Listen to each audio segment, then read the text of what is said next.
이미 선수단이 한계에 왔어요. 연패를 하면서 그다음에 무득점이 이어지면서 이제 선수단이 그냥 많이 무너져 내린 것 같아요. 제가 왜 느끼냐면 세 경기를 보면서 나 느낀 건데 아 진짜 못 뛰는구나. 이거는 전략 전술에 대한 의미가 아예 없다. 이거. 눈에 보이죠? 그런 가혹한 일정 속에서 80년대생이 주전으로 뛴다는 것 자체가 사실 굉장히 놀라운 일이기도 하고 그 상황에서 여기까지 온 거에 대해서 그래서 제가 얘기한 거예요. 그런 상황에서 여기까지 온 거에 대해서 나는 대단하다고 생각하고 그거에 대해서는 존경할 수밖에 없다 이런 얘기를 한 거고 선수들이 안 뛰고 싶어서 안 뛰겠나. 전 그 로마전 보면서 나중에 못 뛰는 거 전반전에 못 뛰는 거 보면서 어떤 생각이 들었냐면 내가 좋아하는 팀이 축구를 못하면 짜증이 나고 화가 나잖아요. 근데 그게 아니야. 너무 안쓰러운 거야. 이게. 발이 굳어 있으니까. 와 이렇게까지 못 뛰는구나. 이거를 이렇게까지 반응이 안 되는구나. 다만 제가 이건 진짜 진지하게 말씀드리는 건데 저는 이번 시즌 인테르가 무관으로 끝날 확률이 매우 높아졌다고 생각합니다. 지금 상황에서. 그럼에도 불구하고 나는 이 시모네 인자기 감독을 비롯한 인테르 선수단에 대해서 정말 무한한 존경심과 무한한 애정을 갖고 있고 아무 트로피를 따지 못한다 하더라도 정말 자랑스러워할 만한 시즌이라고 생각이 들고 이 팀이 자랑스럽습니다.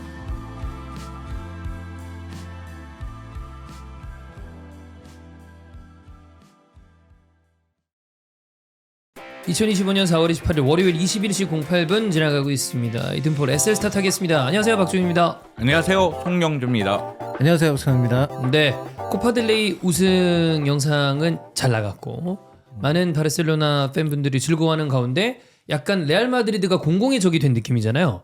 근데 이렇게 웃고 즐기는 사이에 인테르가 오, 로마. 위기에 빠졌습니다. 네, 3연패. 오.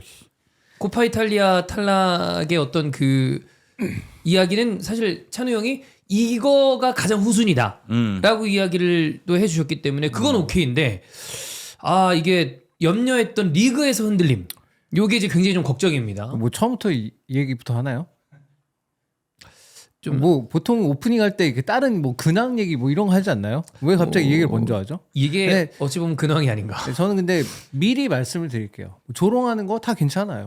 다 받아들이겠고요. 다만 제가 이건 진짜 진지하게 말씀드리는 건데 저는 이번 시즌 인테르가 무관으로 끝날 확률이 매우 높아졌다고 생각합니다. 지금 상황에서. 그럼에도 불구하고 나는 이 시모네 인자기 감독을 비롯한 인테르 선수단에 대해서 정말 무한한 존경심과 무한한 애정을 갖고 있고 이 팀이 자랑스럽습니다. 이번 시즌은 잘하고 네. 있다. 아무 트로피를 따지 못한다 하더라도 정말 자랑스러워할 만한 시즌이라고 생각이 들고 저를 비롯한 나머지 인테르 팬들도 설사 아무 트로피도 못 따고 이런 사람들한테 조롱을 받는다 하더라도 저는 그냥 팩트만 얘기했어요. 조롱을 받는다 로마전 하더라도 패배, 최근 3연패. 전혀 부끄러워할 필요가 없다. 네. 조롱하는 사람이 나쁜 거다. 저는 이 얘기 진짜 진지하게 드리고 싶습니다. 아하. 네. 자, 이게 뭐 근황보다 사실 지금 이게 뭐 그런 거를 빼더라도 인테르는 지금 어쨌든 흔들림이 있는 상황이기 때문에 경기를 일단 바로 들어가시죠. 로마전 패배랑 그다음에 나폴리가 이제 토리노를 잡아내면서 이게 순위 바꿈이 됐는데 아직까지 그렇다고 해서 완전히 타이틀이 없어졌냐? 그거는 아닌 상황입니다. 다만 힘든 시즌을 보내고 있는 거는 사실 트래블을 노릴 수 있을 법한 팀들은 다들 시즌 말미로 가면 갈수록 힘들죠. 어려운 상황이기 네. 때문에 이게 상승세를 타느냐 아니면 잘못하면 흔들려서 밑으로 내려가느냐 이게 한 끗 차인데 지금 인테르가 약간 그 길목에 있는 상황인 것 같아요. 아니 그냥 끝났어요. 3연패고 네. 이 세 경기 동안 한 골도 넣지 못했고 세 경기 연속해서 득점을 못한 거는 13년 만에 처음입니다. 13년 동안 한 번도 없었어요. 인테르가 그렇게 허접한 팀이 아니거든요. 근데 사실 왜 팀들이 좀 위기에 빠지다 보면 무득점에 시달리는 경우가 있는데 저는 그러니까 그게 13년이면 꽤 오래전이긴 한데 지더라도 무득점으로 지는 경우 잘 없어요. 인테르는 실제로 지금 이번 시즌 리그에서 가장 많이 골을 넣는 팀인데 네. 지금 리그에서 2경기 연속 무득점, 중간에 코파 이탈리아 있으니까 그거 3대0으로 졌으니까 3경기째 지금 무득점인데 그럴 일이 없죠. 사실은 리그 우승, 지금 세계 대회를 모두 우승을 노리는 팀이 3경기 연속해서 득점이 없다는 건 심각한 문제가 생겼다는 사실이고 심각한 문제는 사실 다른 건 아니에요. 이 경기는 전술적이나 뭐 전략적인 분석 같은 걸 할 필요가 전혀 없어요. 그냥 못 뛰어서 진 거예요. 아니 지쳐 있다 완전히. 그냥 방전됐어요. 전체가 다. 모든 그러니까 모든 팀들도 사실 시즌 후반기에 오면 어느 정도는 이제 체력적인 한계를 느끼는 팀들이 힘들어하죠. 있죠. 그런 팀들이 있는데 네. 인테르 같은 경우에는 안 그래도 스쿼드의 규모가 좀 크다거나 뎁스가 좋다라고 말하기 어려운 팀인데 그 와중에 이제 부상 선수도 계속 나오고 이 경기에서는 이제 그 바스토니하고 이제 미키타리안이 이제 그 카드 받아가지고 못 나왔거든요. 경고 누적 때문에 이제 못 나왔는데 그 선수들만 그냥 강제로 쉬었고요. 어쩔 수 없으니까 이건. 근데 이제 이 경기 도중에 또 파바르가 초반에 부상으로 또 빠지게 됐고 그러면서 비세크 이제 나오게 됐고 근데 그냥 그 이 세 경기 볼로냐전부터 제가 보면서 느낀 건데 그냥 끝났구나 여기서 못 뛰는구나 이제. 이거 추세가 깨졌다. 네. 근데 그런 면도 좀 생각해 볼 만하잖아요. 바이언전 무승부 이후에 이어진 3연패란 말이에요. 네.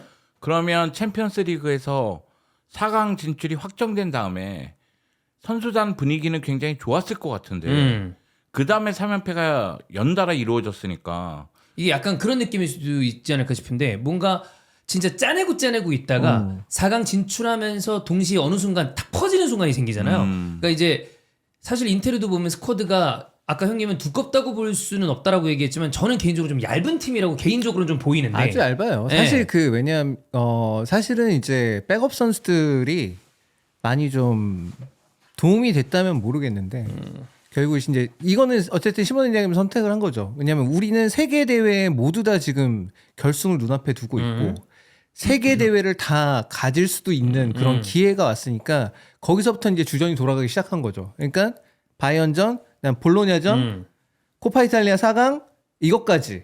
물론 코파 이탈리아는 약간 돌리긴 했는데 그게 제일 덜 중요한 경기니까. 근데 이게 주전이 나오나 부지전이 나오나 그 비주전들 중에서도 사실 부상을 계속 왔다 갔다 하면서 많았죠. 그런 선수들이 많이 있었고 그다음에 주전들 같은 경우에는 어쨌든 이 시즌을 치르면서 피로가 굉장히 누적된 그런 상황이었고 지금 돌이켜 생각해 보면 그렇게 전반기에 챔피언스리그 병행을 하면서 강제적으로 로테이션을 돌리지 않았다면 벌써 끝났을 것이다. 더 일찍 끝났을 수도 벌써 있다. 끝났겠죠. 이게 그 이번 시즌도 그렇고 최근에 어쨌든 우승 타이틀을 노릴 수 있는 강호들 중에 사실 그 팀의 스쿼드가 실질적으로 얇은지 두터운지는 제3자보다는 그 팀 팬들이 좀 많이 알잖아요. 이번 시즌 고생한 팀 PL로 따지면 맨시티.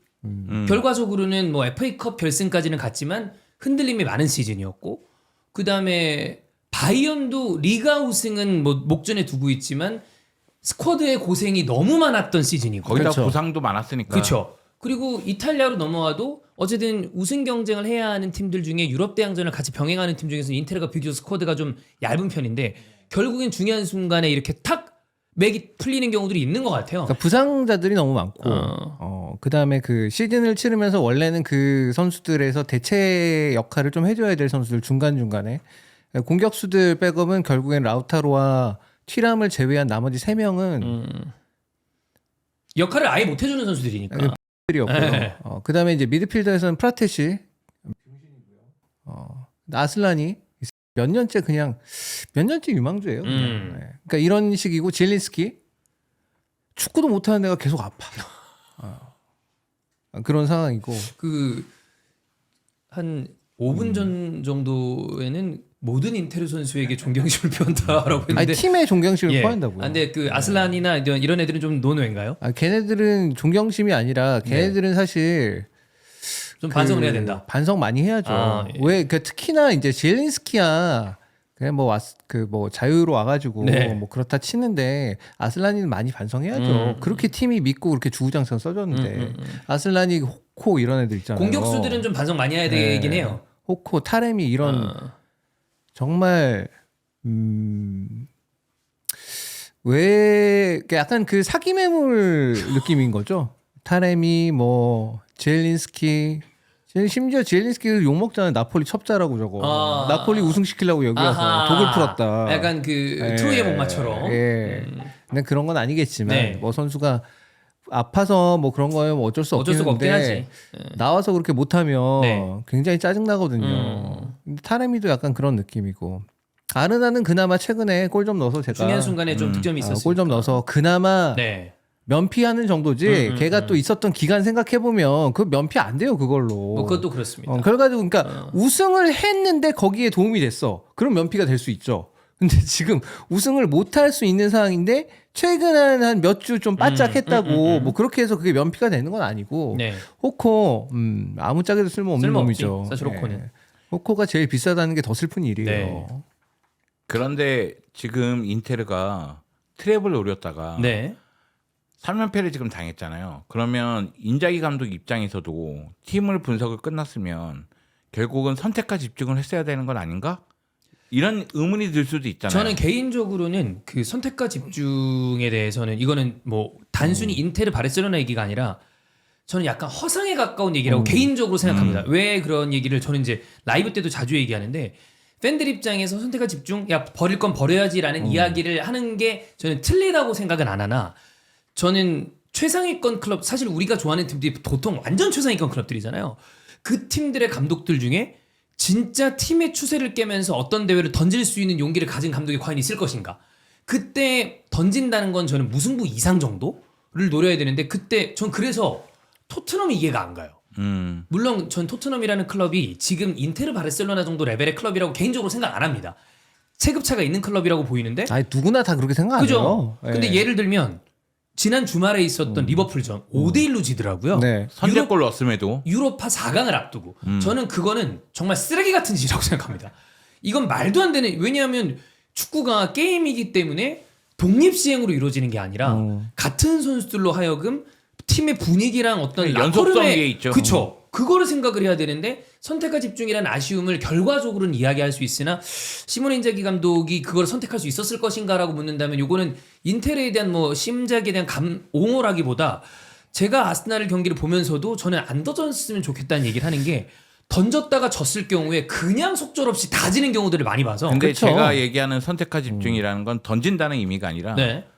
사실은 장기 레이스를 생각하면은 결국은 어떤 경기에서는 로테를 돌려야 되는 경기들이 뭐 있어요. 그것도 맞긴 하죠. 그러니까 제가 뭐 바르셀로나 얘기할 때 리그 경기 얘기할 때 여기는 무조건 로테 돌려야 돼. 네. 지더라도 돌려야 돼. 뭐 이런 얘기도 하곤 했잖아요. 뭐 예를 들면 주말에 있을 바야돌리드전 같은 경우는 그것도 한번 돌려도 돌려야죠. 되잖아요. 네, 네. 그것도 돌려야 되는 거죠. 그런데 그 로테이션을 돌린다고 해서 패배를 생각하고 돌리는 감독은 그거는 안 없을 되죠. 거 아니에요. 네. 물론 저는 종윤이의 얘기에 100% 동의를 합니다. 네. 그리고 선택과 집중이라는 명목 하에 어떤 경기를 던진다고 보면 팬들이 용납 안 할 거라고 안 하죠, 봐요. 보통은. 그런데 감독 입장에서는 어떻게 보면은 살을 애는 그런 고통 속에서 아 이거 장기 레이스에서는 이 경기는 로테이션을 돌려야 되겠다. 아마 제가 보기에는 그게 코파 이탈리아가 아니었을까 그 생각은 드는데 그러면 시모네 인자기 감독의 계획 안에 로마전은 잡았어야 되거든요. 아마 그 안에 있었겠죠. 네. 어. 물론 그 승부에서 승리와 패배라는 게 계획대로 돌아가지는 않아요. 그죠. 그렇기 때문에 감독의 뜻대로 돌아가지 않은 경기라고 생각을 하는데 지금 굉장히 중요한 시점에 연패가 와가지고 이건 좀 충격이 크지 않을까. 아무래도 좀 그러니까 약간 이럴 때 아쉬운 건 이제 그럴 때 되면 팀의 스쿼드를 돌아봤을 때 아까 형님 말씀하셨던 그 선수들이 조금 더 잘해줬으면 이라거나 몇몇 포지션에 부상이 조금만 덜했으면 이런 생각 때문에 결과적으로는 빅클럽이면 빅클럽일수록 요즘 느낌에서는 필연적으로 스쿼드를 두껍게 가져갈 수밖에 없다에 봉착하는 것 같아요. 사실 이 선택과 집중이랑 이 똑같은 얘기를 베니테즈가 했더라고. 기가 근데 베니테즈가 인테리어 얘기하면 안 되지. 뭐 리그를 버리고 챔스에 집중해야 된대. 만약에 예를 들면 이거는 이거는 리그는 버릴 수 없어. 저는 리그는 절대 버리면 안 된다고 생각해요. 리그는 버릴 수 없어. 그러니까 지금 아스날 같은 상황이면 이미 끝난 거니까 혹은 현실적으로 가능성이 없을 경우에는 어느 정도 저는 이제 중요도의 차이를 둘 수 있다라고 생각하는데 저는 지금도 아스날이 챔피언스리그가 없는 클럽이지만 뭐가 더 중요해라고 하면 전 개인적으로 리그라고 얘기합니다. 그래야 전 팀이 정상 궤도에 올라간다고 생각을 하는데 안 되니까 챔스를 얘기하는 거지. 요즘에 챔스의 중요도는 올라가긴 하지만 그래서 베니테즈에게는 그냥 뭐 좀 그러니까 이런 거예요. 그 리그에서 어쨌든 볼로냐전 지기 전까지 네. 나폴리를 상대로 3점을 앞서 있었어요. 리그 1위인 상태야. 여기서 볼로냐전을 버릴 수 있나요? 안 되죠. 볼로냐는 굉장히 또 상당히 어려운 팀인데. 어려운 경기고. 그다음 코파 이탈리아 4강 2차전 경기입니다. 네. 그다음 경기 1차전을 1대1로 비겼어요. 이번 시즌 밀란한테 한 번도 못 이겼어. 버릴 수 있나요? 그 더비전에 존심 문제가 있는데. 아니, 그러니까 낸 거야. 나름 로테이션 네. 돌려서 냈어요. 비교죠. 냈어. 그런데 그것도 어쨌든 이길 수 있는 거야. 그거 하나만 잘 넘기면 결승인데 그치. 결승 또 한참 멀리 있으니까 추스릴 시간이 있다고요. 그다음 2연패를 한 상황입니다. 로마전 버릴 수 있나요? 이건 절대 안 되죠. 그러니까 이게 또 상황이 안 좋은 게 원래는 하루 먼저 치렀어야 되는데 그게 어쨌든 간에 이 교황 선동하면서부터 예. 이제 하루 날짜가 미뤄지게 됐어요. 그래도 어쩔 수 없어요. 지금 주전 다 넣어야 돼. 나올 수 있는 주전은 나와야 돼. 왜냐하면 그 앞선 결과들이 있었기 때문에 이 경기는 더 버릴 수가 없는 거예요.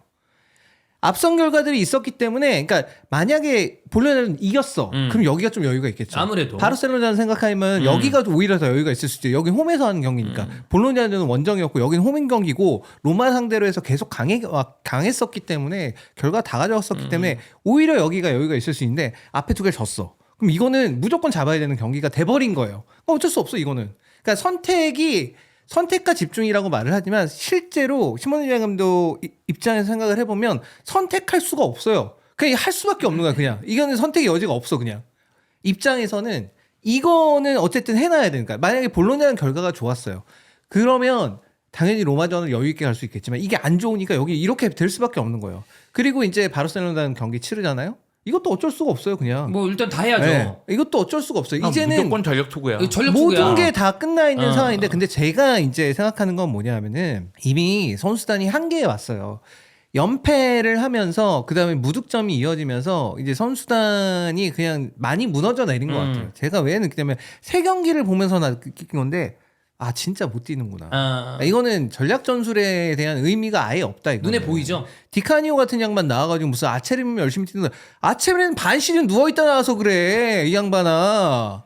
뭘 알고 얘기를 해. 디카니오는 그 여러분 다 아시겠지만 세리머니로 나치 경례를 했던 괴랄한 인간입니다. 유명했죠. 나이가 많은데 열심히 하는 아체르면은 원래 파이팅이 넘치는 선수 맞아요. 그리고 잘하는 선수인 것도 그 나이에도 불구하고 잘하는 선수인 거 맞아. 맞는데 근데 애초에 우리가 생각해 봅시다. 자 지금 챔피언스리그 우승을 노린 팀 중에 80년대생 3명이 주전으로 뛰는 팀이 있나요? 잘 없어. 없죠. 인테르 말고 없어요. 그런 팀은. 그런 가혹한 일정 속에서 80년대생이 주전으로 뛴다는 것 자체가 사실 굉장히 놀라운 일이기도 하고 그 상황에서 여기까지 온 거에 대해서 그래서 제가 얘기하는 거예요. 그런 상황에서 여기까지 온 거에 대해서 나는 대단하다고 생각하고 그거에 대해서는 존경할 수밖에 없다. 이런 얘기를 한 거고 선수들이 안 뛰고 싶어서 안 뛰겠나. 전 그 로마전 보면서 나중에 못 뛰는 거 전반전에 못 뛰는 거 보면서 어떤 생각이 들었냐면 원래 축구를 못하면 제가 굉장히 화를 냅니다. 형 내가 빡쳐하죠. 많이 얘기하잖아요.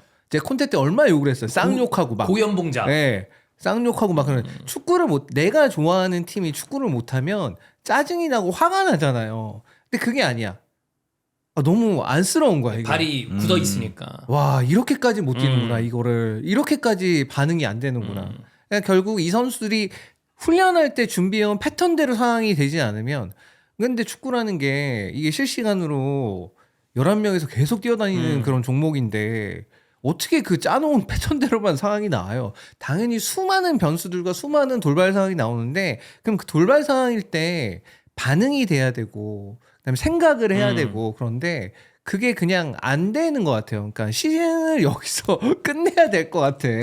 인테르는 그냥 이게 지금 굳이 따지면 바르셀로나랑 다른 게 저는 두 가지라고 보이는데 하나는 바르셀로나는 이 리가 우승을 다투는 팀도 비슷한 일정을 소화하고 있는 거에 대한 포인트가 네. 이게 비교적 똑같이 힘들잖아요. 근데 지금 인테르는 나폴리랑 우승 경쟁을 하는데 나폴리가 일정이 유럽 대항전을 안 나가니까 너무 수월하다는 점. 두 번째는 아까 얘기했던 것처럼 사실 저는 롯데를 돌렸지만 예를 들어 코파 이탈리아 결승이 나갔다. 그럼 이 상승 추세를 타고 사람들이 이제 각성 상태로 뛰니까 또 한 번 분위기를 올렸을 텐데 패배하면서 추세가 무너진 거에 반면 바르셀로나는 역시 힘든 일정을 보내고 있지만 그 상황에서 이기면서 생긴 추세라는 게 또 있으니까. 바르셀로나 입장에서는 그래도 운이 따랐다는 거는 레알 마드리드가 경기 수가 더 많아요. 맞아요. 그게 이제 다행인 네. 거죠. 그리고 일단 레알 마드리드가 지금 이 순간 흐름이 안 좋아. 너무 안 좋죠. 왜냐하면 아스날한테 패배하면서부터 흐름이 안 좋아지고 뭐 안첼로티 그만둘 것 같긴 하지만 안첼로티 뭐 그만둔다 만다 이런 얘기 있고 선수단에 대해서도 이야기가 나오니까 그 대외적인 이슈도 되게 많이 생겼고 지금. 네, 여기다 레알 마드리드하고 라리가 축구협회하고 심판 관련해서도 충돌하고 이러다 네. 보니까 흐름 자체도 안 좋은데 분위기도 안 좋고 그런 상태에서 코파델레 결승전이 치러졌고 바르셀로나 입장에서는 뭐 이 경기 우여곡절 끝에 승리하면서 흐름 자체는 지금 좋으니까 이 흐름을 이어나간다는 생각을 갖고 가겠죠. 네. 여기다 한지 플릭 감독 입장에서는 라리가에서 레알 마드리드하고 승점 차가 4점이라는 것도 매우 커요. 아무래도 한 경기가 두 경기야, 두 경기. 사실상 두 경기라고 봐야 되기 때문에 바이올리전을 로테이션을 돌려서 지더라도 여유가 그래도 한 번은 있고 그리고 맞상대가 또 남아있기 네. 때문에 이번 시즌 엘클의 성적을 본다고 그랬을 때 바르셀로나한테 유리한 부분이 좀 있죠. 그러니까 승점 3점 차면은 아마 리그 경기도 로테를 쉽지 않아요. 쉽지 않을 거예요. 근데 승점 4점 차면은 아 그래 엘클에서 만에 하나 패배하더라도 35라운드 경기에서 패배하더라도 승점 1점에 앞서 있으니 여기서는 로테를 돌리자 이렇게 생각해서 로테를 돌리는 걸로 보이거든요. 그리고 그것들이 또 효과를 또 보고 네. 있고 그런 측면에서 보면은 뭐 바르셀로나는 운도 좀 따르고 있는 거죠. 어쨌든 인테르는 뭐 아까 말씀드렸던 것처럼 그 상황이 비교적 굉장히 비관적인 건 맞지만 리그 레이스가 완전히 끝난 거는 아니긴 합니다. 근데 굉장히 힘들어졌죠. 아, 그냥 끝났다고 봐요. 3점이 일단 뒤진 상황이 돼버렸고 이게 지금 만약에 이제 이렇게 되면은 나폴리가 한 번 지든가. 그쵸, 한번 져야죠. 네, 근데 그래도 어쨌든 동률이에요. 그리고 이겼을 때나 동률이 되는 거고.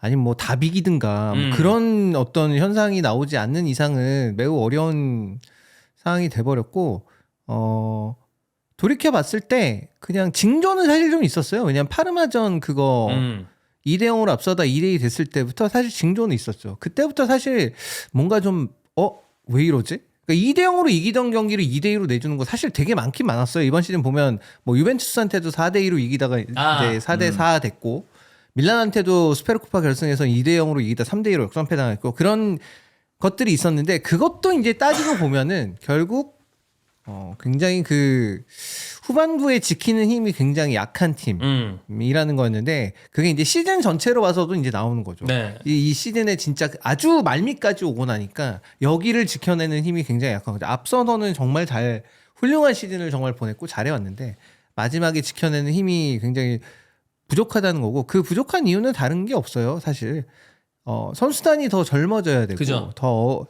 그러니까 더 쌩쌩하고 축구를 잘하는 선수를 데려올 수 있어야 되는데 근데 사실 그런 선수를 데려오려면 굉장히 비싼 선수들입니다. 자금적인 측면에서 좀 어려움이 네, 있고. 그런 비싼 선수들이고 이번 시즌에 보면은 이제 돈을 쓰긴 썼는데 돈을 쓴 게 이제 백업 골키퍼 그다음에 백업으로도 못 쓸 만한 수비수 한 명 어린애 그런 데다 돈을 썼어요. 한 3천만 유로 정도를. 솔직히 보면 오크트리도 정신 나간 새끼도 새끼들이 무슨 그런 새끼들한테 뭐 돈을 써가지고 3천만 유로 그냥 멀쩡한 미드필더 한 명만 샀으면 이 상황까지 안 왔을 거라고 봐요 저는 진짜 3천만 유로면 그래도 괜찮은 선수 한 명 살 수 있어 한 명 정도는 살 수 있죠. 네. 어차피 뎁스로 못 써먹어. 여러분 PL 기준으로 생각하시면 안 됩니다. 거기는 이제 돈을 흘러 넘치게 쓰는 이제 덤터기를 근데 쓰는 솔직히 리그이기 프리미어리그도 3천만 유로 정도는 괜찮은 선수 살 수 있어요. 프리미어리그 기준에서도 3천만 유로 정도면 포지션에 따라 다르긴 하죠. 그렇긴 하죠. 네, 꽤 괜찮은 선수 살 수 있지. 하위권에 있는 팀들이라고 해서 뭐 다 못하거나 그런 선수들 아니잖아요. 특별하게 뭐 물론 이제 그러면 이제 프리미어리그 기준에서 나름 이제 그런 얘기를 들을 수는 있겠죠. 아 뭔가 하나 하자 있다. 약간 그런 느낌. 그런 얘기를 들을 수는 있지만. 선수가 완전 무결한 선수는 없다라고 한다면 그죠. 결국에는 그거는 감독이 얼마나 전술적인 커버를 잘해줄 수 있느냐고 그거에 따라서 얼마든지 쓸 수 있어요. 뭐 이따가 얘기를 하겠지만 맥토미니 같은 경우에 이번 경기에서도 두 골 혼자 다 때려박으면서 그러면서 이제 나폴리를 1위로 올려놨거든. 네. 맨유에 있을 때 맥토미니가 그렇게 리그에서 중요한 순간마다 골 받고 이럴 거라고 누가 기대를 했겠습니까? 물론 클러치를 가끔 네. 보여준 적은 있지만 이 정도의 활약이라고는 생각 안 했죠. 얘가 이번 시즌 골 넣은 거 보면 맥토미니 이번 시즌 골 넣은 거 보면요 승점 미쳤어 되게 많이 그냥, 따왔어요, 진짜. 10골 이상 넣었어. 그리고 순도가 높아. 예. 그리고 골 넣은 다음에 뭐 누가 울상 짓겠냐마는 표정 자체가 정말 즐기고 있다는 게 느껴져. 행복 축구하고 있구나 이런 느낌이 들어요. 콘테랑 좀 스타일이 잘 어울리죠, 또 맥토미니가. 그런 선수 좋아하죠. 네. 네. 지금 이 남은 경기들을 보니까 나폴리는 레체, 제노아, 파르마, 칼리아리 즉 10위 거의 바깥에 있는 팀들이랑 붙습니다. 그래서 아무래도 일정적으로 봤을 때 나폴리는 그렇게 어려운 경기가 없다라고 봐야 될 것 같고 지금 인테르는 리그로만 봤을 때는 엘라스 베로나, 토리노, 라치오, 코모 이렇게네요. 네. 음. 어려워요. 일정이 인테리어도 어렵습니다. 라치오, 꼬모 둘 다 어려운 음. 경기고 근데 사실 뭐 이게 일정이 이제 쉽고 어렵고가 그렇게 중요한 게 아니라 이거는 이제 인테르는 얼마나 필요하냐 필요하지 않느냐 그냥 그런 문제고 이미 피로가 한계치까지 온 것 같아서 여기서 더 뭐 어떻게 뭐 얘기할 수 있는 게 없을 것 같아요. 그렇다고 해서 뭐 챔스를 못 나가는 것도 아니고 지금 그죠? 그 아탈란타도 비어가지고 사실 뭐 인테르가 이제 웬만하면 그냥 준우승 하는 그거 그러니까 아무리 못해도 그냥 2위는 하는 그거였는데 저도 그 밑으로 내려가기는 좀 어렵지 않나. 근데 제가 이제 안타까운 건 그래요. 시모네 인자기 감독이 있었던 그 4년 동안 4시즌 동안에 이렇게 되면 중요한 대회 우승은 리그 우승 하나밖에 없거든요. 리그 우승 한 번밖에 없어요.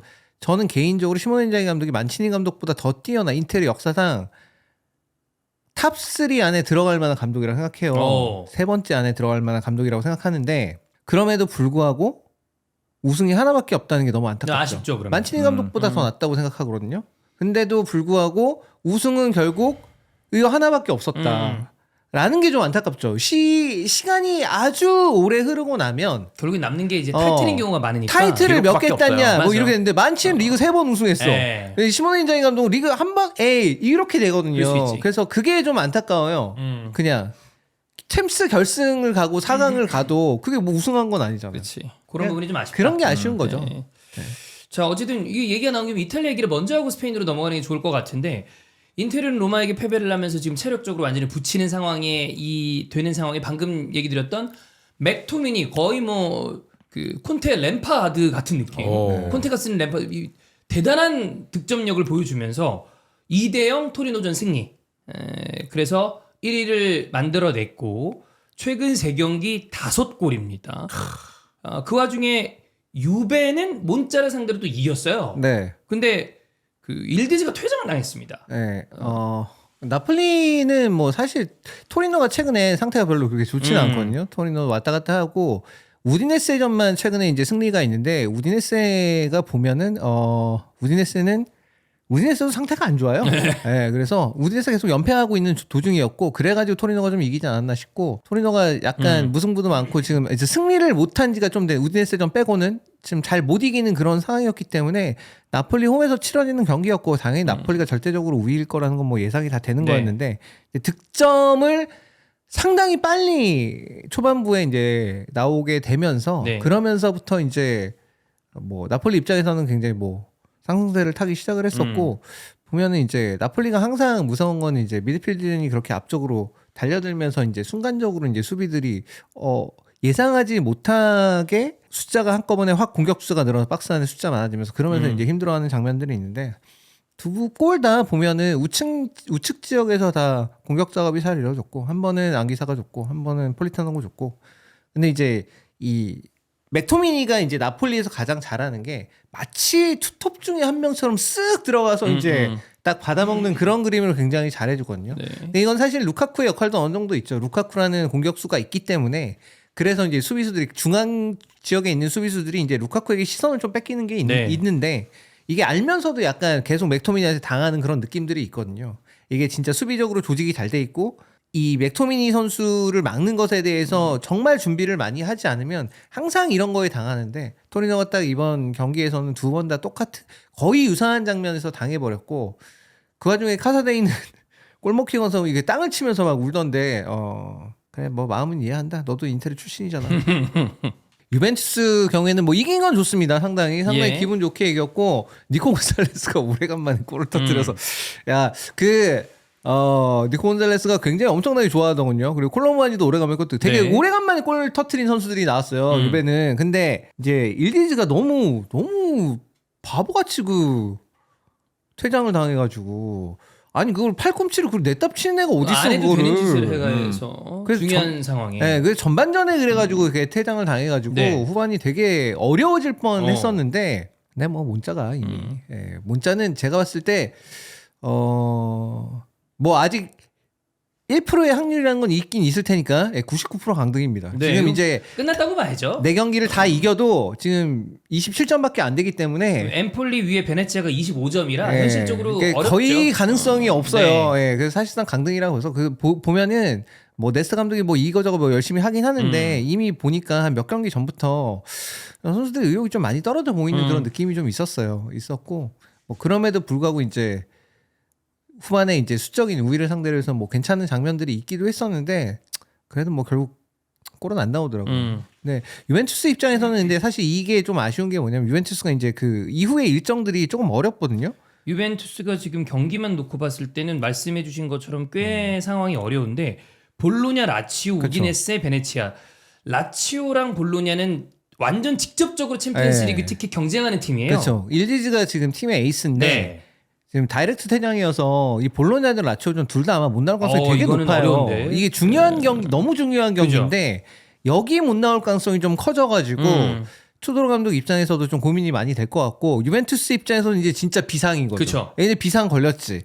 그 반대로 볼로냐나 라치오 입장에서 특히 볼로냐 입장에서 지금 어쨌든 간에 4위 자리를 이제 놓고 직접적으로 경쟁하고 있는 상황인데 네. 라치오는 이제 조금 쫓아가야 되는 입장이긴 그쵸. 한데 볼로냐 입장에서는 야 이거 잘 됐다. 이거만 이기면 됐다. 우리 거의 가겠다. 그리고 볼로냐가 진짜 그 인테르전 막판에 골 넣고 그거 이기면서 분위기 좀 많이 살아난 것 같아서 유벤투스 입장에서 되게 그 다음 라운드 다다음 라운드가 되게 많이 힘들어질 것 같은 생각이 들어요. 이거 지금 간단하게 체크를 해드리면 4위 유베입니다. 34경기 62점.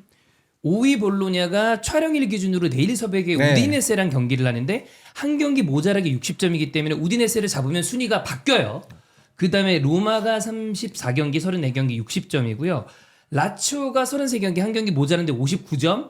피오렌티나 34경기 59점이라 사실 유베부터 피오렌티나 4위부터 8위까지는 아직까지는 다 열려 있습니다. 다 가능성이 네. 있죠. 근데 그 중에 몇 팀은 못 나갈 수도 있습니다. 서로 붙는 네. 경기들도 있고 막 그래서 왜냐하면 코파 이탈리아가 결국 결승이 볼로냐 대 밀란으로 정해졌기 맞아요. 때문에 그래서 이제 물론 볼로냐가 우승을 하게 되면 이제 7위 팀이 컨퍼런스 리그에 나가겠지만 네.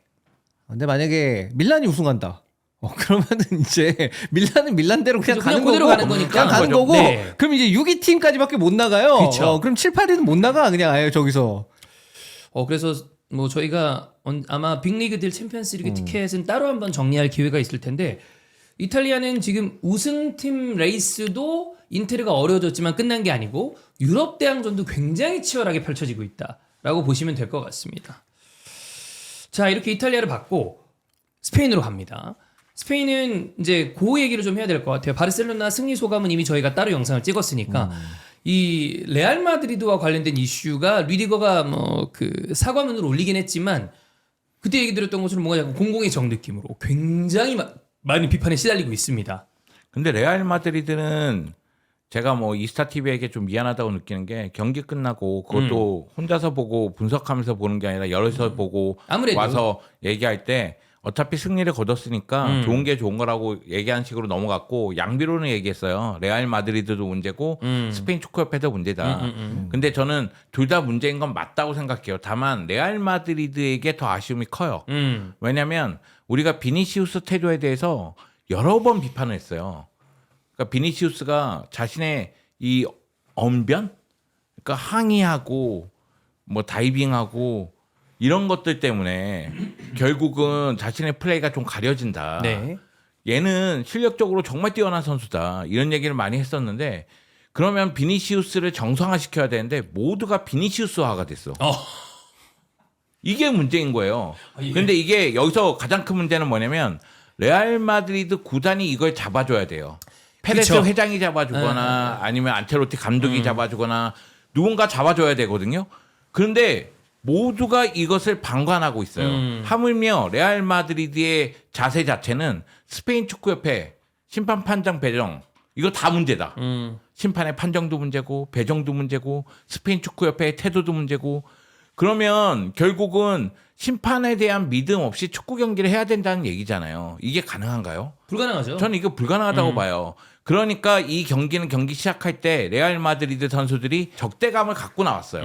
그래서 전반전 끝났을 때 제가 봤을 땐 바르셀로나가 피해본 게 많은데 경기 전반전 끝나자마자 레알 마드리드 선수들이 우르르 심판에게 다가가서 항의하는 모습이 있었고 그리고 후반전 시작할 때 나올 때 주드 벨링엄이 야 5대5 상황에서는 무조건 제네볼이야.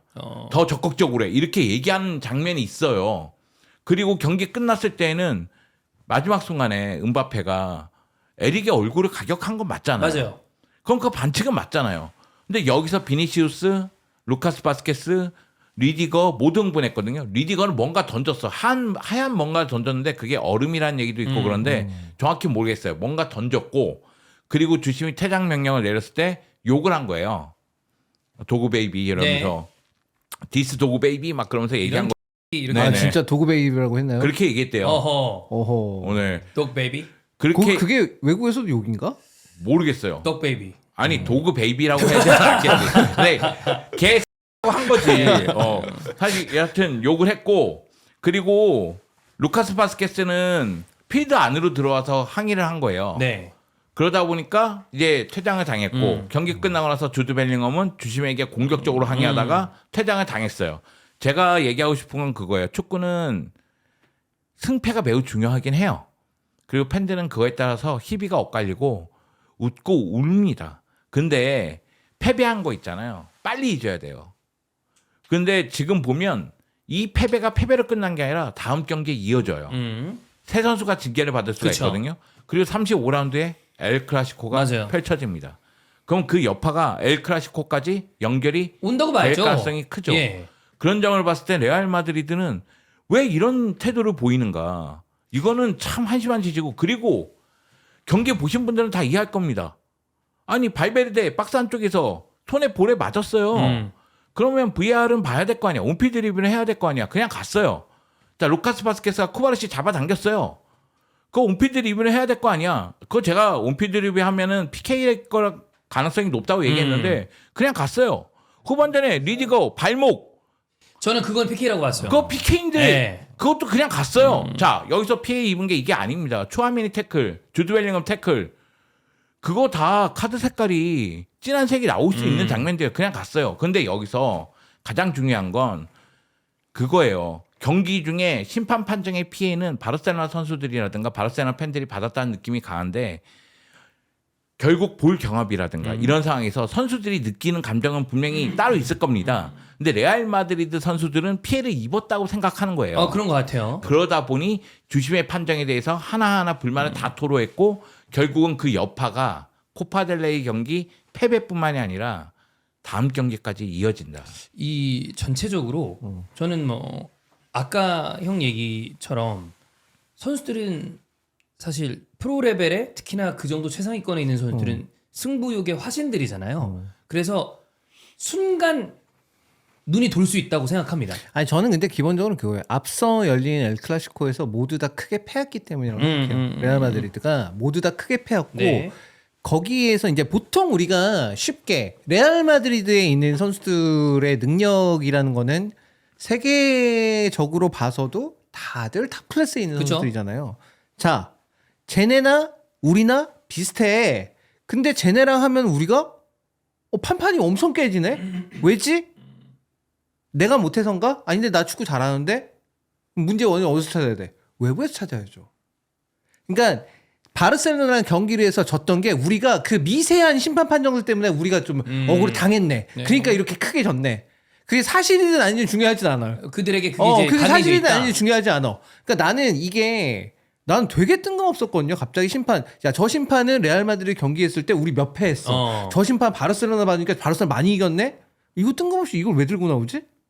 뭐 그런다고 해서 심판이 바뀌는 것도 아닐 텐데 진짜로 그걸 바꾸려고 약간 압력을 행사하는 것처럼 약간 그런 식으로 이게 그걸 했더라고요, 그거를. 제가 지금 이 부분이 문제라고 생각되는 건데 저는 선수들은 그럴 수도 있다고 칩시다. 근데 저는 구단의 어떤 그 스탠스가 이거를 부추기는 느낌이 드는 게 약간 이거의 스타트가 저는 어떤 느낌이었냐면 지난번 발롱 그때부터 약간 그치, 시작이지. 왜 그게. 저러지?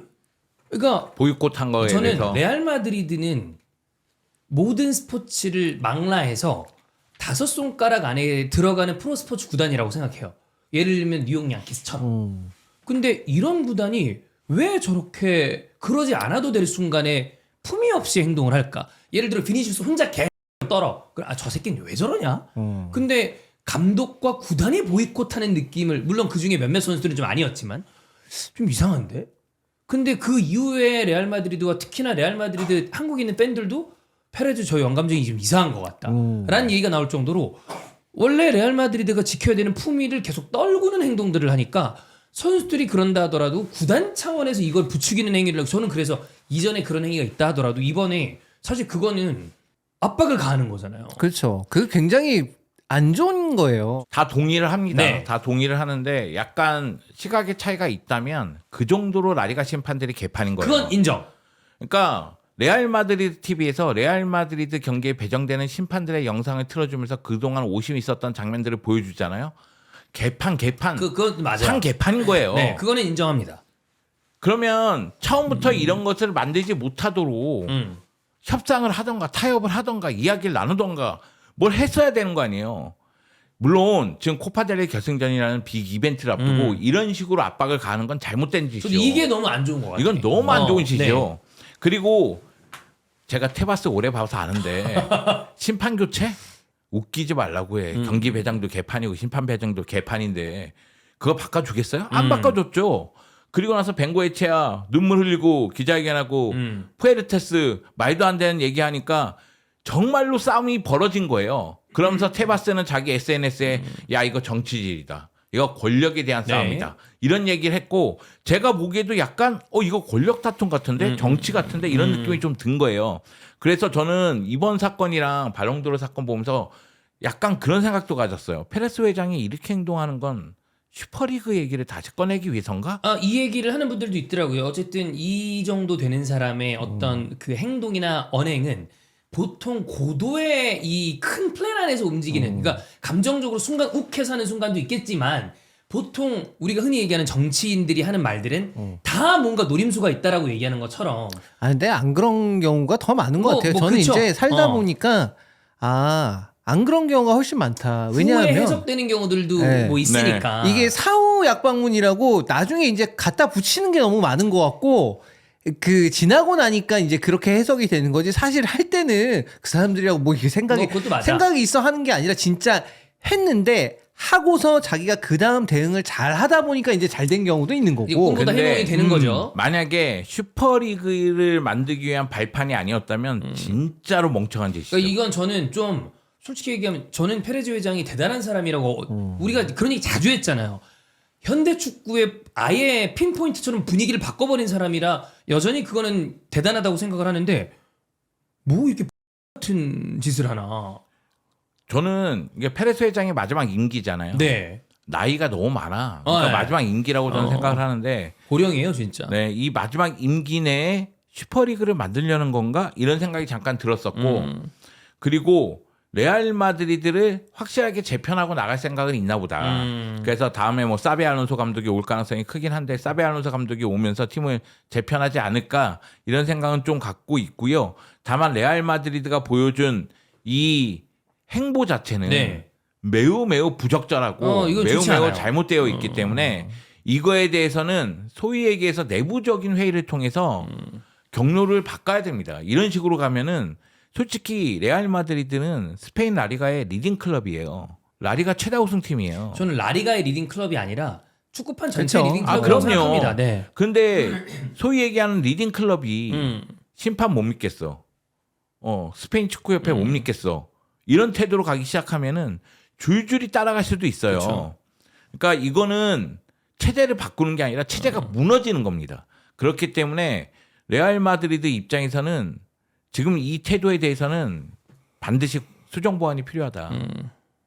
수정해야 된다. 네. 그런 생각이 들고요. 저는 레알 마드리드가 예전에 선수들의 행실에 대해서도 굉장히 꼼꼼하게 체크했던 걸로 기억을 해요. 그래서 이런 선수의 이런 행동은 레알 마드리드에 어울리지 않는다. 이런 이유로 내보내고 막 이랬던 기억이 나거든요. 그게 이제 어찌 보면 품격 네. 있는 행동이라고 보이는데. 그러니까 레알 마드리드 구단이 갖고 있는 품격을 유지하기 위해서 굉장히 노력했다는 생각이 들어요. 네. 그렇기 때문에 아까 전에 뭐 비니시우스 얘기도 했던 거고. 그럼 레알 마드리드가 지금 같은 행동은 품격이 너무 없는 행동이니까. 오죽하면 형님 방금 말씀 전원의 비니시우스화는 이거는 말도 안 되는. 왜냐면 비니시우스는 찬호 형 얘기를 빌리자면 비니시우스가 비호감 이미지 된 거랑 인종차별은 별개의 문제입니다. 그렇죠. 인종차별은 없어져야 되는 겁니다. 근데 비니시우스 하는 거 보면 본인 실력을 자기 태도로 깎아먹어요. 진짜 보면 왜 저러는 거야? 이런 행동들이 너무 많으니까. 그러니까 우리가 사실은 이렇게 모여서 경기 내용을 얘기해야 돼요. 그죠? 그리고 뭐 순위가 어떻게 되고 이런 내용을 얘기해야 되는데 지금은 그 구단의 태도라든가 자세라든가 경기에 임하는 모습이라든가 이런 얘기를 하고 있다는 게 이거 자체가 문제 아닙니까? 그렇죠. 그래서 이번 코파델레이는 바르셀로나 입장에서는 트래블로 가는 길목에 굉장히 중요한 승리를 했다. 트로피 하나 따면서 아마 확 분위기를 이제 끌고 가면서 끝까지 밀어붙일 수 있는 팀의 어떤 에너지를 확보했다라는 면은 되게 좋은데 그거보다 오히려 레알 마드리드의 어떤 부정적인 이슈들이 그걸 덮어버린 느낌까지 드니까 그러니까 레알 마드리드는 5경기 남았으니까 예. 5경기에서 어떻게 할지는 좀 봐야 됩니다. 승점 4점 차니까 35라운드 엘 클라시코가 가장 중요하긴 해요. 그쵸. 사실 엘 클라시코에서 바르셀로나가 이기면 끝났다고 끝났다고 봐야죠. 봐야죠. 그렇기 때문에 35라운드 엘 클라시코가 중요하고 남은 5경기 다 이기고 나서 봐야 되겠죠. 그런데 레알 마드리드는 지금 악재가 너무 많다는 것, 그리고 흐름이 안 좋다는 것, 이것이 이제 발목을 잡을 가능성이 있고요. 리디거 같은 경우에는 징계가 굉장히 크게 나올 가능성이 있어서 무릎이 안 좋았거든요. 예. 그래서 무릎 수술을 할 수도 있다는 얘기도 예. 나오고 있더라고요. 반면에 바르셀로나 같은 경우에는 현재 잡혀 있는 경기는 7경기인데 저는 8경기를 하기를 원합니다. 왜냐면은 라리가는 5경기고 챔피언스 리그는 지금 2경기인데 결승 결승까지 가면 가면 3경기니까요. 네, 8경기가 되죠. 근데 바르셀로나 입장에서는 지금은 라리가는 로테이션을 좀 돌리면서 챔피언스 리그에 전력 투구를 할 수밖에 없는 좀 더 상황이고 에너지를 쓰는. 그리고 아마 한제 플릭 감독도 알고 있을 거예요. 한제 플릭 감독 제가 엘클 얘기할 때 그 얘기했어요. 전반전은 바르셀로나 분위기인데 후반전은 레알 분위기였고 레알은 역시 강했다 이런 이야기를 했는데 한제 플릭 감독이 뭐 선수 교체 타이밍 조금씩 늦는 모습이 있어도 제가 그 부분을 비판하긴 했는데 옹호할 부분은 선수 교체 타이밍이 늦었을 때 상황이 바뀌면 그 상황에 맞게 선수 교체를 다시 단행하는 그러니까 그거는 유연성이잖아요. 그죠. 그런 부분은 눈에 들어왔고 그래서 한지 플릭 감독 입장에서는 아마 경기 일정 보면서 전체적인 그림을 그리지 않을까 그런 생각은 있습니다. 네. 약간 저는 이제 참사가 날 것 같아서 그것만 약간 걱정이 되고 참사가 나도 한 3골차 정도만 났으면 좋겠어요. 뭐 4대 근데 4대0 5대0 났는데 아니, 광주랑 알릴랄 경기도 있었지만 저는 광주랑 알릴랄 경기 보면서 그 생각이 들었거든요. 저기 가서 저렇게 그 일방적인 그런 상대의 응원과 저 압도되는 저 분위기 아래서 그래도 자기 축구 하려고 저렇게 노력하는 저 팀 대단하고 저 한 구석에 이제 광주 팬들이 있었잖아요. 네. 대단하다 그 생각을 좀 많이 했었거든요. 아마 거의 비슷한 그림이 지금 목요일에 열리지 않을까라는 생각을 하고 있는데 거기서 그냥 잘해달라는 얘기가 아니라 그냥 본인들 할 수 있는 만큼만 최대한 했으면 하는 좋겠어요. 거죠. 네. T랑은 나올 수 있나요? 1차전 파바르는 못 나올 것 같고 파바르는 지금 못 나오는 나바르는 못 분위기고. 나오고요. 예. 티람은 나올 수 있을지 없을지 불투명합니다. 뭐 훈련을 했다고는 하는데 그건 가봐야지 알 수 있는 거라. 바르셀로나 입장에서는 레반도프스키랑 발데는 못 나오죠. 1차전은. 발데는 모르겠어요. 나올 수도 있다. 네, 발데는 회복 단계에 와 있기 때문에 네네네. 봐야 되고 레반도프스키는 인테르하고 2차전에 맞춰서 회복 지금 중이다. 몸을 다듬고 있다고 하는데 제가 봤을 때 바르셀로나에게 사실은 이거 경기 배정 보면서 운이 안 따르고 경기 일정 보면서 1차전이 홈이고 2차전이 원정이잖아요. 예. 이거 안 좋구나 이런 생각을 많이 했었는데 오히려 지금 상황은 1차전이 홈인 게 오히려 낫다. 네, 2차전 때 바이데라든가 뭐 레반도프스키가 좀 돌아오니까. 나올 수 있는 게 제가 낫지 않겠느냐. 제가 누누이 얘기했잖아요. 이건 엄살이고 바르셀로나 엄살이고 나는 찐텐이었다 그때 진짜 그때 얘기했던 거 과거에. 리얼이었다. 왜냐하면 보이잖아 나는 이게 저거 다 짜낸 건데 저거 인테리는 지금 약간 한 2경기만 더 치르면 저 완전 진짜 주저앉을 것 같은데 막 그야말로 약간 좀 그런 느낌? 앵꼬가 난 상황에서 분위기까지 좀 떨어져서 인테리는 확실히 좀 쉽지 않아 보이긴 합니다. 물론 뭐 사실 챔피언스리그 4강 정도 되면 어떤 이변이 나와도 이상하지 그럼요. 않은 경기들이긴 하나 현실적으로 봤을 때는 바르셀로나 쪽으로 많이 기울긴 한다. 그때 제가 한 7대3 얘기했었나요? 맞아, 7대3. 전 지금 한 9대1까지 왔다고 봅니다. 그때 이제 찬우 형은 7대3인데 솔직히 그냥 8대2 얘기하고 싶다. 네. 그러나 존심이 있어서 7대3 한다. 근데 이제 9대1까지 왔다. 사실 9.5 대 0.5?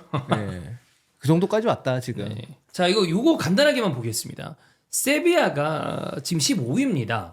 22년부터 지금까지 로페테기, 산파울리, 맨들리바르, 그다음에 디에고 알론소, 키케, 피미엔타의 카파로스까지 지금 완전히 무너져 있는 팀인데 22년부터 7명 바뀐 거죠. 7명. 세비야의 지금 현재 작금의 문제는 뭐라고 영종 좀 보시나요?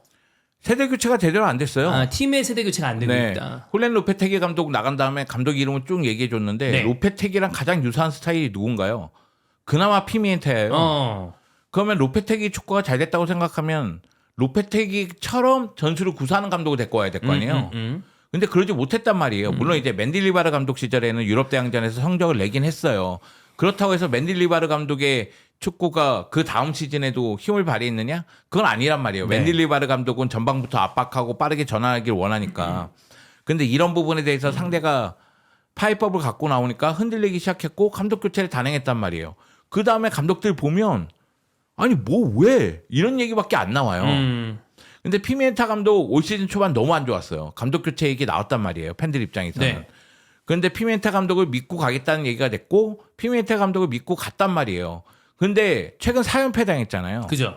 그래서 피미엔타 감독으로 더 이상 가지 못하고 피미엔타 감독을 자른 겁니다.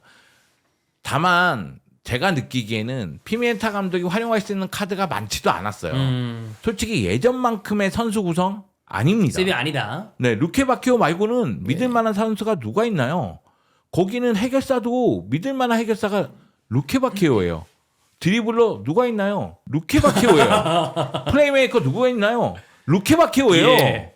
그러니까 그 팀은 솔직하게 얘기해서 피미엔타 감독이 제대로 팀을 모두 이끈 것도 맞지만 선수 구성도 문제가 많았다는 얘기예요. 그러니까 세대 교체가 안 됐다. 제대로 안 됐다. 여기다 구단이 뭐 구단 내부적인 상황 때문에 그런지 모르겠지만 감독 교체도 생각 없이 막 했다. 아, 제대로 못하고 네, 있다. 이런 생각이 들었고 예.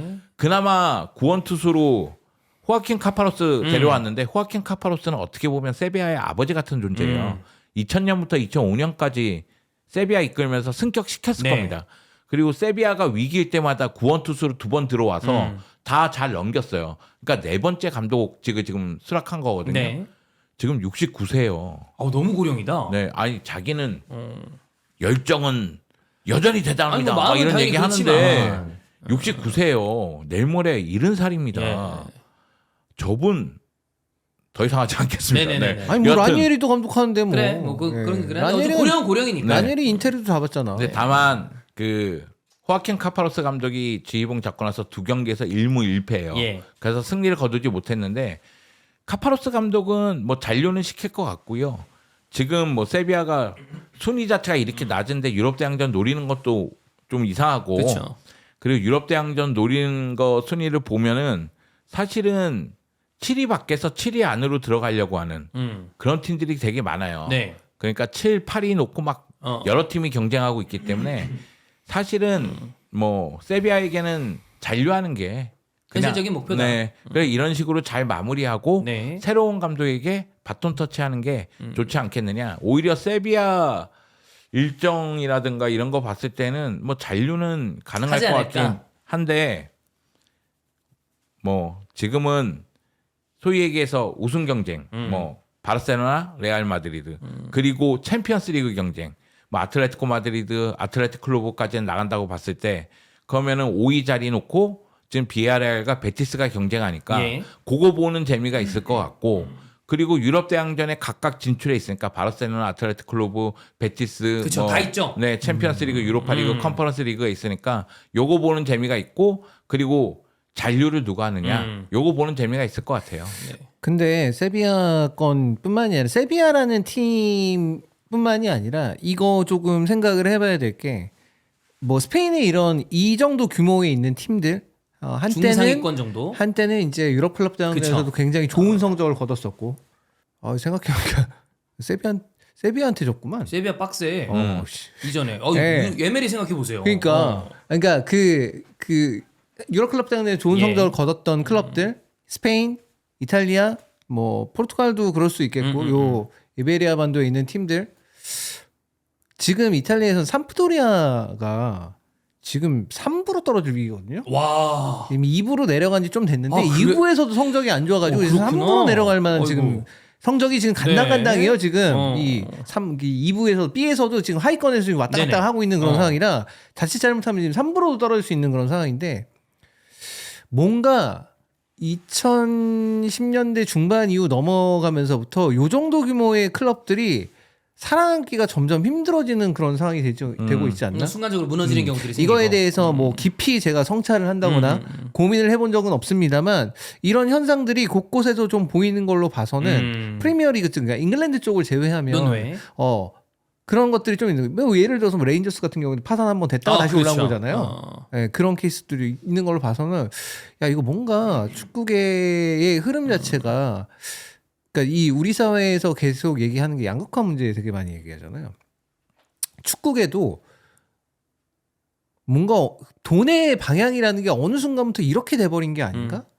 그러니까 성적이 중요한 문제긴 한데 어느 순간부터 돈을 많이 버는 클럽들은 그냥 걔네만 돈을 많이 벌고 걔네만 경기 많이 하고 못 버는 클럽들은 그냥 돈은 계속 못 벌고 경기도 별로 못 하고 약간 이런 게 계속 고착화된 그런 느낌이 좀 있거든요. 유럽인들이 슈퍼리그를 반대하면서 내세운 주장 자체가 그거잖아요. 개방성. 네. 1부와 2부로 왔다 갈 수 있는 게 그거 자체가 개방성이다. 우리 리그는 모두에게 열려 있는 리그이다. 그렇지. 그렇기 올라갈 수도 때문에 있고 내려갈 수도 올라갈 있고. 수도 있고 내려갈 수도 있는 거다. 그게 평등한 기회다. 그쵸. 네. 정말 개방성일까 이게? 저는 요즘에 그런 생각이 좀 들어요. 그래서 이 문제에 대해서는 한번 생각을 해볼 필요가 있을 것 같아요. 제가 예전에 라리가 관련 클럽들 뭐 칼럼 쓰고 이럴 때 한번 이런 사례에 대해서 생각을 많이 해본 적이 있어요. 근데 예전에도 양극화는 어느 정도 있었어요. 문제는 뭐냐면 우리가 생각하는 상위권 클럽이 하위권으로 떨어졌을 때 어떤 방식으로 떨어지느냐 그거에 대한 얘기거든요.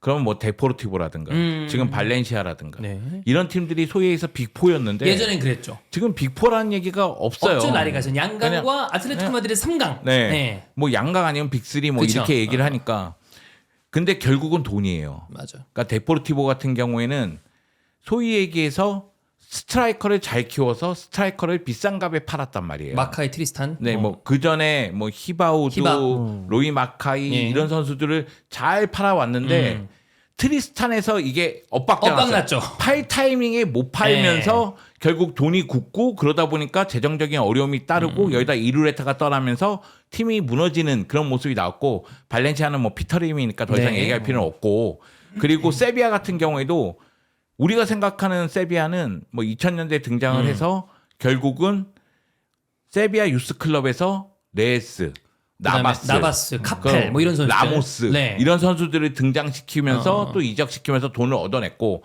어린 브라질 선수들 그치. 뭐 알베스, 아드리아노 이런 선수들을 바티스타. 영입해서 네. 또 팔아서 돈을 또 끌어들이고 박장군. 네. 밥장군. 예. 여기에 또 브라질 출신의 선수들이라든가 외국인 선수들이 굉장히 잘했죠. 뭐 카누테라든가, 카누테. 네, 파비아누라든가. 예.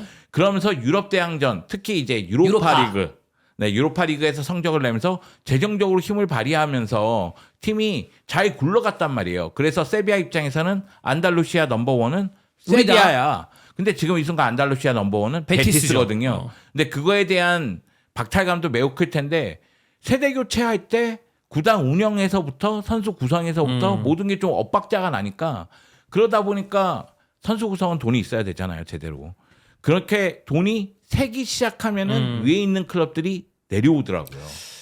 그 이제 금전적으로 이게 약간 또 토트넘 얘기가 나오는데 예를 들어 토트넘 이번 시즌 진짜 그냥 내리꼬나 박았잖아요. 네. 네. 근데 돈을 잘 버는 그렇죠. 클럽입니다. 돈 아주 잘 버는 클럽. 근데 이전처럼 성적이 안 좋아서 강등을 당하는 게 아니라 요즘에는 어느 정도 자본이 확보된 팀이 강등당하는 건 현실적으로 거의 없는 일인 것 같아요. 그렇죠. 뭐 그 안에서 순위가 왔다 갔다 할 수는 있겠으나 상위권으로 유지할 가능성이 크고 근데 그건 축구를 잘해서냐? 아니 그냥 돈을 잘 벌어서. 근데 돈을 못 버는 그 찬우 형님 말씀하신 것처럼 중급 규모의 클럽들이 다른 의미로 예전처럼 줄도산을 하진 않겠으나 하나씩 무너져 내리는 순간들을 그러니까 자본이 들어와서 거기를 살려놓지 않은 팀들은 무너질 가능성이 커진 건 확실히 맞는 것 같아요. 난이도가 너무 달라요. 네. 그러니까 이 정도 규모의 클럽들은 그러니까 성적이 안 떨어지고 그냥 일부 리그에 잔류하는 거에 대한 난이도가 너무 달라요. 지금 축구에 있어서는 어쨌든 선수들이 어리고 그다음 높은 에너지 레벨을 보일 수 있고 많이 뛸 수 있는 그런 메타가 되어 있는 상황인데 이런 선수들은 어렸을 때부터 이미 비싸단 말이에요. 네. 이런 선수들은 그러니까 그런 선수단을 구성을 할 수 있으면 좋겠지만 그게 이제 점차 어려워지다 보니까 이 줄타기가 계속해서 고난이도가 되어가는 거고 뭐 돈 많은 클럽들 성적은 좀 안 나오지만 돈이 그래도 좀 있는 클럽들은 그런 선수를 계속 이제 긁어보는 거죠. 그쵸. 그래서 얘도 긁어보고 쟤도 긁어보고 터질 수 있거든요. 근데 돈이 없으면 못 지켜요. 그치. 그러면 그 일관성에서 다음 시즌에는 흔들릴 수 성적이 있죠. 내려가는 거예요. 그러니까 지로나 같은 경우에도 어. 주축 선수들 나가니까 거기다가 중하위권 클럽이 주중 경기 많이 치르는 거 네. 이게 익숙하지 않습니다. 보통 팀이 흔들리죠. 네, 그렇게 되면. 물론 그런 클럽들도 다 나름대로 계획이 있어요. 그러니까 선수층을 두텁게 가져가려고 노력을 하죠. 그런데 일정 퀄리티가 되는 선수들을 꾸준히 영입하는 게 쉬운 일이 이게 아니에요. 쉬운 일이 네. 또 아니잖아요. 아니 근데 진짜 지로나는 이번에 챔스 바뀐 거 때문에 너무 힘들었던 것 같아. 그거를 못 인테르도 못 버티는데 그 어떻게 세페린 개야. 챔스를 바꿔 놔가지고 이씨. 근데 좀 그렇긴 해. 진짜 집중도가 되게 많이 떨어져요. 일정 토너먼트 이상 올라오기 전까지는 그- 저도 집중이 하나도 안 되더라고요. 그 두 경기 리그 페이지 단계에서 두 경기 늘어난 것 때문에 생각보다 커. 경기 어디 하나 빠그러지면 그 네. 어디 넣을 데가 없어 맞아. 그냥 경기를. 그러니까 프리미어 리그는 이제 거대 자본들이 들어와 있고 이미 그들만의 돈의 리그로 재편이 됐기 때문에 넌 왜? 독일은 독특한 그들만의 시스템 때문에 또 살아남을 수 있는 자구책이 있는 팀이라면 이탈리아랑 이 스페인이 자본이 들어오지 않으면 굉장히 어려워진 리그가 된 것 같고 당장 버밍엄 거기가 지금 3부여서 그렇지 쓰는 돈이 그 다른 빅리그 1부 리그 클럽들보다 돈을 더 많이 쓰는 팀이고 승격오락전 지은 렉섬 거기도 독특한 지금 상황의 클럽이잖아요. 그렇죠. 그러니까 돈이 있지 않으면 이제는 아예 살아남을 수 없는 프로스포츠들이 되는 경우들이 많은 것 같습니다. 그래서 각 협회들이 오픈 마인드여야 돼요. 그러니까 투자에 대해서 좀 오픈 마인드를 갖고 있어야 돼요. 그러니까 투자가 이루어져야지 그 나라의 일부 리그의 축구가 조금 더 흥미진진할 수가 있어요. 테바스 회장 많이 열려 있지 않나요? 그 라리가 샐러리 캡 얘기하고 있는 겁니다. 많이 열려 있으니까 야 아니, 니들 다 빚져. 돈 없을 거 생각해서 야, 허리띠 우리 졸라매 이게 우리 몇십 년 거 몇십 년치 우리 받아서 줄게. 예. 그래서 뭐 이게 미국 스포츠랑은 아예 근본이 다르기 때문에 비교하기가 어려운데 거기는 이제 탱킹이라는 것도 있고 드래프트가 있고 강등이 없잖아요. 근데 우리가 알고 있는 축구는 아예 승강이 베이스에 깔려 있는 거기 때문에 명확하게 비교하기는 어려운데 어찌 보면 슈퍼리그는 미국 시스템을 좀 차용하려고 했던 거고 다친 리그를 예. 하려고 했던 거죠. 폐쇄형 시스템은 당연히 장점이 있어요. 장점이 있죠. 팬베이스가 무조건 깔고 하잖아요. 그게 네. 그래서 그러니까 물론 팬이라는 거는 팬덤의 크기라는 거는 성적과 직결될 수밖에 없겠죠. 그러나 바르셀로나가 꼴찌한다고 바르셀로나 팬 안 할 건가요? 그건 아니죠. 아니죠. 그래. 똑같다니까. 미국 스포츠의 팬들은 그래요. 맞아요. 당연히 성적 안 나오면 관중도 줄고 짜증도 나고 물론 매출액 줄어들겠죠. 네. 하지만 그 규모가 이미 우리 아버지가 팬이고 할아버지가 팬이고 그런데 나도 팬이야 그냥. 야구가 지금 그렇게 되어가고 네. 있어요. 네. 이미 이렇게 된 것 같아 이제. 맞아요. 그래서 이제 연고지 야구는 정착을 잘했다는 저는 얘기가 우리나라 되는 거예요. KBO는 시스템과 여러 가지 그것들을 진짜 잘 그려놨다고 봅니다. 이 야구는 이제 제가 볼 때 전 이미 문화로 자리 잡혔다. 제가 볼 때 우리나라가 멸망하는 그 순간까지 우리나라 넘버원 스포츠일 네. 겁니다. 그러니까 야구는. 원래는 저는 1번 국기에 가까운 종목은 국대 축구라고 봤는데 국대 축구가 지금 대단한 위기에 봉착을 네. 했기 때문에 압도적인 팬베이스와 연고주의로 자리 잡은 KBO를 넘기는 현실적으로 아예 불가능하다. KBO가 최고의 스포츠가 됐죠. 이벤트적으로 봤을 때도. 근데 여튼 다시 축구로 돌아왔을 때 뭐 우리가 이런 얘기를 가끔 하긴 합니다만 찬우 형 방금 말씀하신 것처럼 아마 유럽 축구의 클럽들을 운영하고 있는 사람들은 진짜 생존의 문제에 맞닿아 있을 가능성이 크다. 그럴 수 있죠. 근데 그 생존이라는 게 사실은 현실 안주가 아니라 소위 얘기해서 뭐 페레스 회장도 그렇고 몇몇 사람들은 여기서 더 발전하기 위해서는 슈퍼리그가 필요해까지 간 거예요. 네. 그 얘기는 뭐 미국 사람들이 보기에는 아니 이게 강등이 없으니까 공평한 거 아니야 이러지만은 유럽 사람들이 보기에는 이해가 안 가죠. 이거는 아니야. 네. 기회 평등이 없잖아. 이렇게 얘기하다 보니까 여러 가지로 설득력이 떨어지는 상황인데 결국 지금 위기라고 느끼는 거는 우리가 얘기한 중하위 클럽뿐만 아니라 모두가 위기라고 느끼는 거예요. 소위 얘기해서 빅리그들도 클럽들도 비슷한 것 네. 같아요.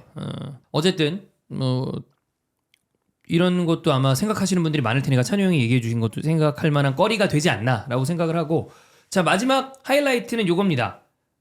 피구 인테르가 결승 갔으면 좋겠다. 어씨, 이게 왜 하이라이트야? 이게 마지막. 예. 뭐 덕담은 고마운데 네네. 좀 어려울 것 같긴 해요. 난 인테르 예. 팬이다. 예, 그렇죠. 인테르 팬이죠. 인테르 잘해줬어요. 바르셀로나 레전드는 아닌가요? 아니라고 봐야겠죠. 예, 바르셀로나에서 뭐 이제는 5년이나 떴는데. 씨. 예. 인테르에서 몇 년 떴지? 3년 떴나? 근데 네. 난 인테르 팬. 인테르가 챔피언스리그 결승에 갔으면 좋겠다. 예. 어떻게 좀 근데 본인 입장에서 그렇게 말할 수밖에 없겠지. 예. 이 인터뷰를 좀 바라보셨는지. 아니 내가 그 인터뷰를 알아야 돼요? 그래도 또 예, 피고하면 형님 아닙니까? 아니 뭐 피고가 그렇게 생각한다면 뭐 그렇게 얘기하라고 하세요. 그리고 뭐 항상 얘기하지만 긁어부스럼 만드는 스타일이라서 굳이 뭐 그런 얘기까지 해야 돼? 모두가 잘했으면 좋겠습니다 하고 넘어가던가. 모두가 그냥 잘하면 좋겠다. 어. 아하. 진?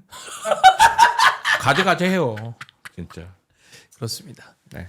예, 마지막에 포인트를 주면서 자, 오늘 SL은 이렇게 마무리를 하고 이번 주에 여러분 챔피언스리그랑 유로파가 다 중요한 경기들이 많습니다. 아스날, 파리 생제르맹, 그다음에 인테르, 바르셀로나 경기 있고 맨유는 빌바오 그리고 또 토트넘은 보데글림트랑 이렇게 경기를 맞붙는데 특히나 챔피언스리그 경기는 아스날 대 파리 생제르맹은 저랑 주원 형이 그다음에 인테르, 바르셀로나는 저랑 영정, 찬우 형이 함께 보니까 또 아무래도 이제 이미 약간 좀 지금 찬우 형은 체념한 상태로 보시겠지만 그래도 경기는 열어봐야 된다. 축구라는 네. 게 그게 매력인 스포츠니까. 그리고 챔피언스리그가 또 터닝 포인트가 될 수도 있으니까. 그렇습니다. 마음에 너무 소리 하고 있네. 마음에는 없죠. 트래블을 원하니까. 그렇습니다. 네. 자, 그럼 이렇게 SL 마무리하도록 하겠습니다. 다음 주에 찾아뵙도록 하겠습니다. 고맙습니다. 감사합니다. 감사합니다.